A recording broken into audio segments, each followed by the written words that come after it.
Дебакл на SpaceX на берзата, изгубени 700 милиарди долари. Акциите на SpaceX паднаа за дополнителни 3% во предпазарното тргување, продолжувајќи го остриот пад по рекордното излегување на берзата на 12 јуни. Остри загуби. За само 7 дена од својот врв, компанијата изгуби речиси 700 милиарди долари од пазарната вредност, спуштајќи ја капитализацијата на 2 трилиони долари. Со ова, SpaceX падна на 7-то место на глобалната листа, зад Amazon и TSMC. Причини за падот. Острите осцилации се типични за нови емисии со низок слободен проток, каде што се тргуваат само 4 до 5% од акциите во оптек во услови на силен интерес од малопродажните инвеститори.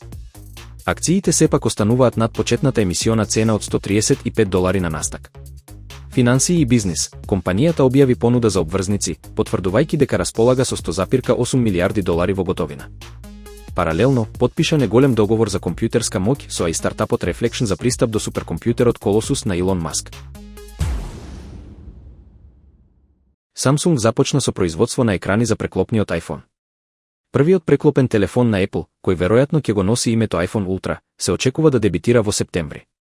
Компанијата Samsung Display веќе го започна производството на екраните во својот погон во Виетнам, со цел да испорача почетна серија од 3 милиони панели.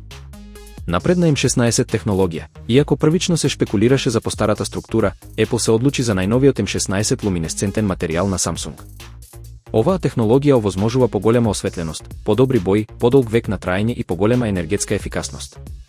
Потенок дизајн. Панелите ја користат напредната технологија на интегриран филтер за бои во слојот за енкапсулација, SOE. Ове решение директно придонесува за значително потенка конструкција на екранот и поефикасен приказ на содржините.